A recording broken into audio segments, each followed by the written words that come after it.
O nosso estudo hoje é sobre progressão aritmética. Progressão aritmética é uma sequência de números onde a diferença entre os dois termos consecutivos é sempre a mesma.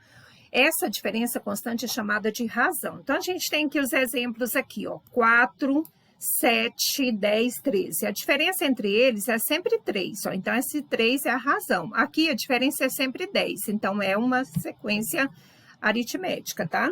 E aí, a gente tem também a classificação dessas sequências, que é chamada de progressão aritmética. Então, é constante quando é o mesmo termo, é crescente quando os números vão aumentando, tá? E é decrescente quando os números vão diminuindo. Aí, a gente tem também o termo geral, onde esse termo geral é utilizado o termo que queremos calcular, que é o AN, esse A1 é o primeiro termo, N é a posição que o termo está e R é a razão. Então, aqui nesse exemplo, pede para a gente calcular o 10º termo da PA, 26, 31, 36 e 41. Então, a gente vai utilizar a fórmula. Então, o AN é o A10, o A1, que é o primeiro termo, é 26, o N é o 10 menos 1, vezes a razão, que no caso é 5, ó, porque 31 menos 26, 5.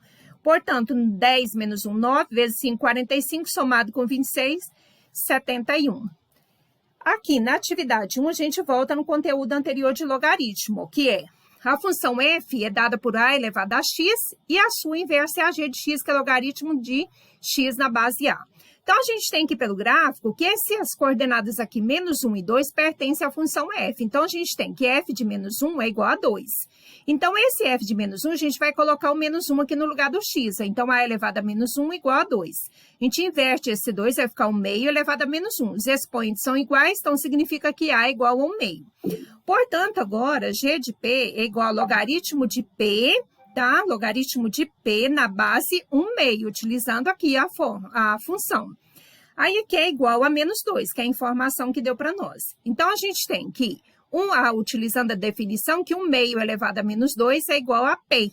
Invertendo isso daqui, vai ficar 2 elevado ao quadrado, que é 4.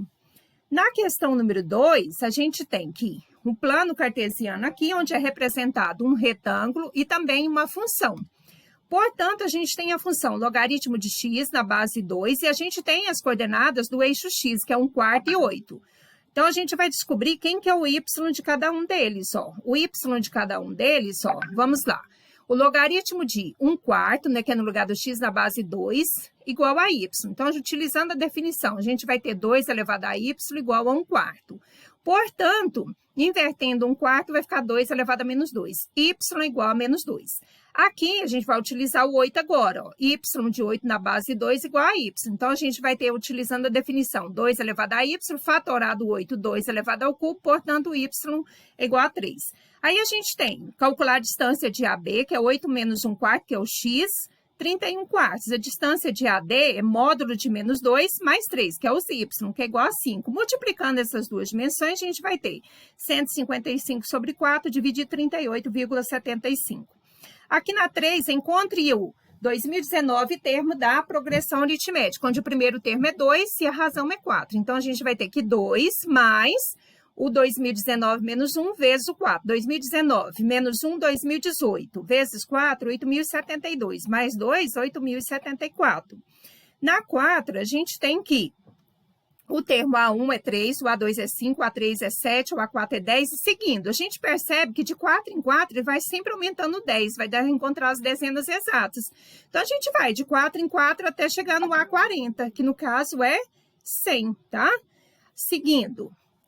A5, para a gente descobrir quem que são os números, quantos números tem de 100 a 10.000, que são múltiplos de 7. Então, o primeiro múltiplo de 7 entre 100 e 10.000 é o 105. E o último é 9.996. Então, a gente vai ter 9.996 igual a 105, que é o primeiro termo, mais n menos 1 vezes o 7. Então, multiplicando, repete o 105, 7 vezes n, 7 vezes 1, 7, igual a 9.996. 7n é igual a 9.996 menos 98. Dividindo por 7, 1.414. E encerramos a nossa atividade de hoje.